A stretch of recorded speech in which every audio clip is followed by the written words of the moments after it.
नमस्कार, मैं हूं आपके साथ हेमंत कुमार। और आपको तो याद ही होगा कि अभी एक दिन पहले एक खबर आई थी कि हॉर्मुज स्ट्रेट कमर्शियल जहाज़ों के लिए पूरी तरह से खोल दिया गया है।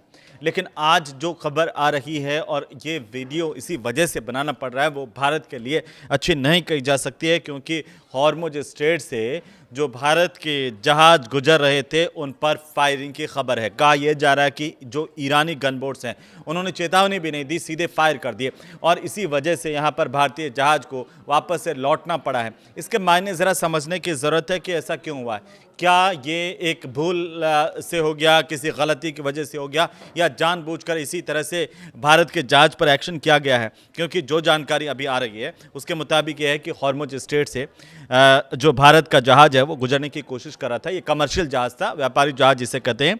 और शनिवार दोपहर की बात है जब यहाँ पर गोलीबारी हुई है और फायर हुए हैं इस पर, क्योंकि इसमें एक भारतीय झंडे वाला तेल जहाज भी शामिल बताया जा रहा है। ये जानकारी कई समुद्री और सुरक्षा सूत्रों की तरफ से दी गई है। तो जिस तरीके से जिसे शिपिंग मॉनिटर टैंकर ट्रैकर्स ने रिपोर्ट किया है, और इसी लिहाज से ये खबर हो जाती है बहुत महत्वपूर्ण दोस्तों, क्योंकि ब्रिटेन के जो समुद्री निगरानी केंद्र है, मैरीटाइम ट्रेड ऑपरेशन सेंटर की तरफ से जो जानकारी सामने आई है वो ये है कि ईरान के रिवोल्यूशनरी गार्ड कोर्प्स की 2 गन बोट्स है वो इस टैंकर्स के पास आई और बिना किसी रेडियो चेतावनी के उन्होंने फायरिंग शुरू कर दी है। और इसीलिए जहाज को वापस से यूटर्न करना पड़ा है, वापस से इसे पीछे हटने के लिए मजबूर होना पड़ा है। अब इसके बाद एक्शन क्या हुआ है वो मैं आपको बताने वाला हूं, क्योंकि इसके बाद जो दोनों जहाज बताए जा रहे हैं वो बिना हॉर्मुज स्ट्रेट को पार किए वापस से लौटने पर मजबूर हुए हैं। हालांकि जहाज और उसके जो क्रू मेंबर्स हैं वो अभी सुरक्षित बताए जा रहे हैं, उन्हें किसी प्रकार की कोई हानि नहीं पहुंची है। अब जो मीडिया रिपोर्ट्स है वो ये कह रही है कि ये जो भारतीय जहाज है, ये जो कमर्शियल जहाज है, ये करीबन 20 लाख बैरल तेल लेकर के जो है वो आ रहा था, लेकिन इसे वापस लौटना पड़ा है। और इस घटना के बाद भारत का रिएक्शन क्या आया है ये जानने की आपको ज़रूर उत्सुकता होगी। और देखिए, बहुत ही सख्त एक्शन जो रिएक्शन है भारत का वो इस वक्त आया है। और जो जानकारी अभी सामने आ रही है वो ये आ रही है कि भारत ने इस पूरी घटना पर तल्ख रुख दिखाया है। और एएनआई की रिपोर्ट ये कह रही है कि भारत के विदेश मंत्रालय की तरफ से क्या किया गया है। एमईए ने भारत में तैनात ईरान के जो राजदूत हैं डॉक्टर मोहम्मद फ़तली, उनको तलब किया है और इस घटना पर औपचारिक विरोध भारत की सरकार की तरफ से दर्ज करवाया गया है। तो इससे पहले देखिए कि दोस्तों, ईरान ने हॉर्मुज को बंद करने का ऐलान किया था और वो आप सबको पता है। ईरान का ये आरोप था कि अमेरिका सीज़फायर का उल्लंघन कर रहा है और इसीलिए 24 घंटे के भीतर उसने अपना फैसला बदल दिया। हॉर्मुज में आप जानते ही हैं कि कैसे फारस की खाड़ी एक छोटा सा रास्ता है, उसके बाद ओमान की खाड़ी से होता हुआ ये गुजरता है, अरब सागर में मिलता है। लेकिन पिछले 24 घंटों के 5 बड़े अपडेट्स जान लीजिए, क्योंकि आज का दिन जो है वो बेहद ही इस लिहाज से बहुत खास है कि आखिरकार अब आगे इस पर क्या होने वाला है, क्या एक्शन भारत की तरफ से होने वाला है।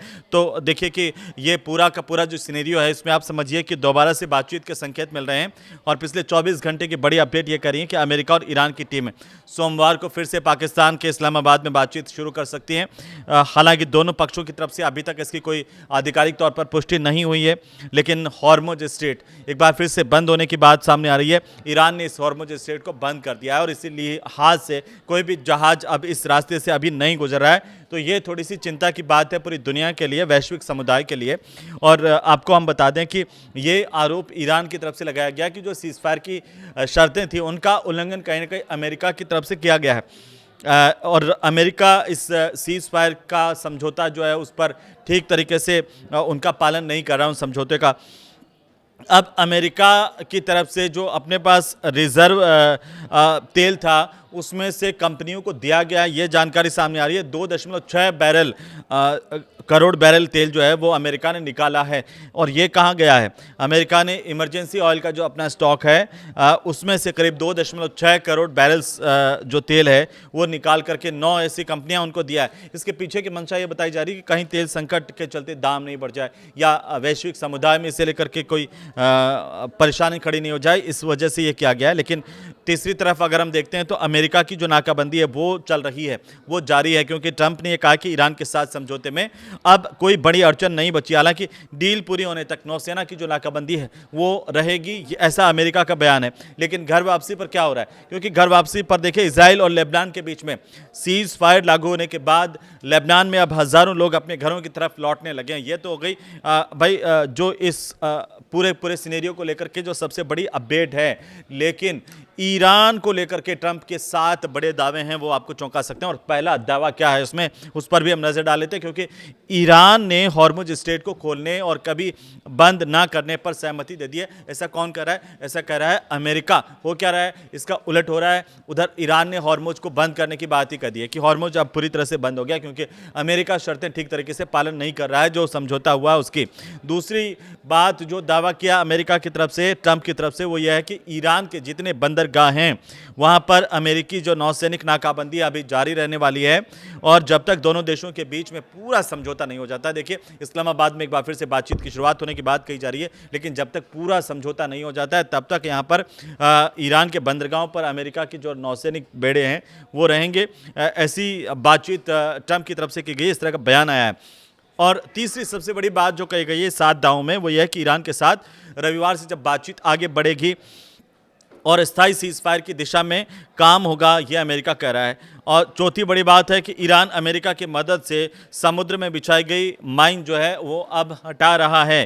अब आप देखिए ईरान अपना एनरिच्ड यूरेनियम अमेरिका को सौंप देगा, ये भी अमेरिका ने दावा किया, लेकिन ईरान ने अभी इस पर साफ इनकार कर दिया, मना कर दिया। लेकिन आप इसे देखिए कि ईरान ने अपना परमाणु कार्यक्रम अनिश्चित समय के लिए रोकने पर सहमति दे दी है, ये भी अमेरिका कह रहा है, ये भी ट्रंप दावा कर रहा है। अमेरिका ईरान के न्यूक्लियर साइट से यूरेनियम निकालने के लिए साथ में काम करेगा। तीसरी तरफ एक गंभीर बयान जिसे हम कह सकते हैं कि थोड़ा चिंता पैदा कर सकता है इन समझौतों को लेकर के, वो ये है कि ट्रंप ये कह रहे हैं कि अगर राजी राजी ईरान अपने यूरेनियम को हमें नहीं सौंपता है तो हम ज़बरदस्ती इस यूरेनियम को लेकर के आएंगे दोस्तों, और ये हो सकती है चिंता की बात। लेकिन आपको ये वीडियो कैसा लगा हमें ज़रूर से बताइए। और अभी इसके ऊपर भारत की तरफ से जो रिएक्शंस हैं वो अभी आ रहे हैं, आगे क्या होने वाला है, क्या ईरान के दूतावास को और कड़ी चेतावनी भारत दे सकता है ताकि भविष्य में इस तरह की खबरें जो है भारत को लेकर के कम से कम सामने नहीं आए। आप इसे लेकर क्या सोच रहे हैं हमें ज़रूर से बताइए, कॉमेंट कीजिए, शेयर कीजिए। नमस्कार।